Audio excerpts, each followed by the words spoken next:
வணக்கம். தமிழில் வந்து 9ஆம் வகுப்பில் வந்து தொடர் இலக்கணம் இது வந்து முதல் இயலில் இருக்குது. தொடர் இலக்கணம்னா நல்ல இல்லை, கிராமர், நம்ம பேசிக் கிராமர் தான். எழுவாய் அப்படிங்கிறது என்னென்னா ஸ்டார்ட் ஆஃப் த சென்டென்ஸில் வர்ற ஒரு நவுன். இது வந்து பெயர்ச்சொல். எட்வர்ட் வந்தான், இதில் எட்வர்டுங்கிறது எழுவாய். கனகாம்பரம் பூத்தது, இந்த பூத்ததுங்கிறது ஒரு வினைச்சொல். இது வந்து ஒரு சென்டென்ஸோட எண்டிங்கில் இருக்குது, இது பயனிலை. மீனா கனகாம்பரம் சூடினாள், மீனாங்கிறது பெயர்ச்சொல், சூடினாங்கிறது வினைச்சொல், கனகாம்பரங்கிறது நடுவில் என்ன அப்படின்னா இது செயல்பாடு பொருள். இது இங்கிலீஷில் ஆப்ஜெக்ட்னு சொல்லுவாங்க.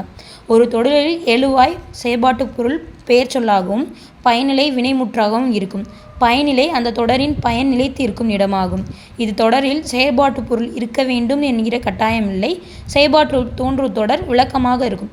அதாவது வந்து ஆப்ஜெக்ட் இருக்கணும்னு அவசியம் கிடையாது. ஆப்ஜெக்ட் இல்லைனாலுமே ஆப்ஜெக்ட் இருந்தால் அந்த தொடர் விளக்கமாக இருக்கும். ஆப்ஜெக்ட் இல்லாட்டினா கூட அந்த தொடர் வந்து பொருள் தரும். ஆப்ஜெக்ட்டுங்கிறது இந்த இடத்துல செயல்படு பொருள். அதுக்கடுத்து படித்தாய். இதில் வந்து நீங்கிற வேர்டு வந்து இல்லை, அது வந்து என்ன சொல்கிறது, வெளிப்படையாக தெரில. இதை வந்து தோன்றா எழுவாயின்னு சொல்லுவாங்க. ஸ்டார்டிங் இல்லை அப்படிங்கிறத சொல்லுவாங்க. நான் வந்தேன், பயனிலை, அதாவது வந்து இங்கே வந்து நான் வந்தேன், இதில் வந்து வினைங்கிறது வந்து பயனிலையாக வந்திருக்கு. அதுக்கடுத்து சொன்னவள் கலா. இங்கே கலா என்னும் பெயர் சொல் பயனிலையாக வந்துள்ளது, இது பெயர் பயனிலை. கலாங்கிறது முடிவாக வந்திருக்கா, ஸோ இது பெயர் பயனிலை. வந்தேங்கிறது முடிவாக வந்தால் அது வினை பயனிலை. அதுக்கடுத்து விளையாடுபவர் யார், இது வந்து வினா பயனிலை. அதாவது வந்து யார் அப்படிங்கிற கொஷின் வருது, ஸோ வினாச்சொல், ஸோ இது வினா பயனிலை. தொடரோட அமைப்பு வந்து எப்படி வேணால் தமிழில் இருக்கும்.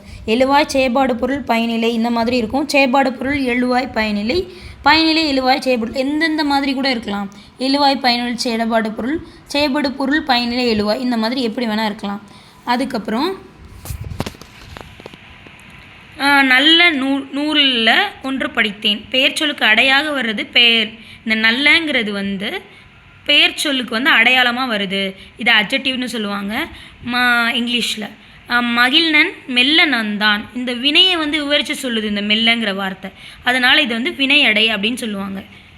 வினை வகைகள், வினையை வந்து எப்படிலாம் வேர்பை வந்து எப்படிலாம் தன்வினை பிறவினை அப்படின்னு 2 வகையாக பிரிக்கிறாங்க. தன்வினை அப்படிங்கிறது என்ன அப்படின்னா பந்து உருண்டது, இது தன்வினை. உருட்ட வைத்தான், இது பிறவினை. அதாவது நம்ம சொல்கிற மாதிரி சொல்கிறது வந்து தன்வினை, இதை நான் செய்ய வச்சேன் அப்படின்னு சொல்கிறது வந்து பிறவினை.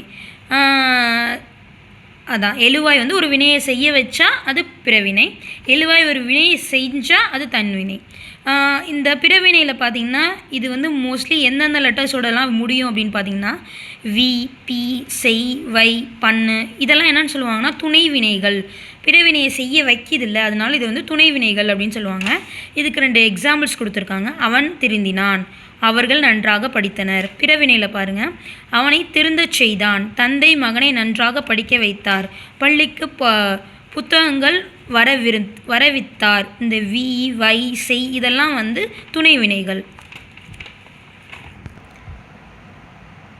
செய்வினை செயற்பாட்டு வினை, அதாவது வந்து அப்பா சொன்னார் குமுதா இலையில் உள்ள இட்லியை விரைந்து சாப்பிடு, அடுத்த தோசை வரப்போகுது, அவள் சாப்பிட்டு முடிப்பதற்குள் தோசை வைக்கப்பட்டது. இந்த சென்டென்ஸில் அப்பா சொன்னார், இது செய்வினை தொடர், அதாவது செய்ய போகிறாங்க. தோசை வைக்கப்பட்டது செயற்பாட்டு வினை. இது போல தான் பாட்டு பாடுகிறாள், இது செய்வினை தொடர். பாட்டு அவளால் பாடப்பட்டது செயற்பாட்டு வினை.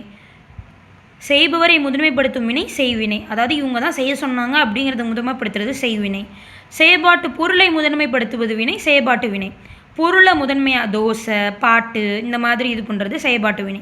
செய்பவரான அப்பா இல்லை செய்யப்போகிற பொண்ணு பாட்டு பாடுகிறாள் அப்படிங்கிறது தான் வந்து செய்வினை. படு என்ற துணை வினை சொல் செயற்பாட்டு வினை தொடரில் சேர்ந்து விடுகிறது. படு அப்படிங்கிறது அதாவது எப்படின்னா தோசை வைக்கப்பட்டது, பாட்டு பாடப்பட்டது, அந்த படுங்கிற வேர்டு வர்றதுனால அது வந்து துணை வினைச்சொல் வந்து அதோட ஆட் ஆகிறதுனால செயற்பாட்டு வினையாக மாறியது. படு என்பது போல உன், பெரு முதலான துணை வினைகள் செயற்பாட்டு வினைகளை அமைக்கின்றன. அவற்றை போடுங்களே எச்சங்களுடன் ஆயிற்று, போயிற்று, போனது முதலான துணை வினைகள் செயற்பாட்டு வினை. அப்போ செயற்பாட்டு வினை வருதுன்னா படு, உன், பெரு, ஆயிற்று, போயிற்று, போனது இதெல்லாம் வருது. கோவணன் கொலையுண்டான், ஓவியம் குமரனால் வரையப்பட்டது, வீடு கற்றியாயிற்று, சட்டி உடைந்து போயிற்று, பணம் காணாமல் போனது.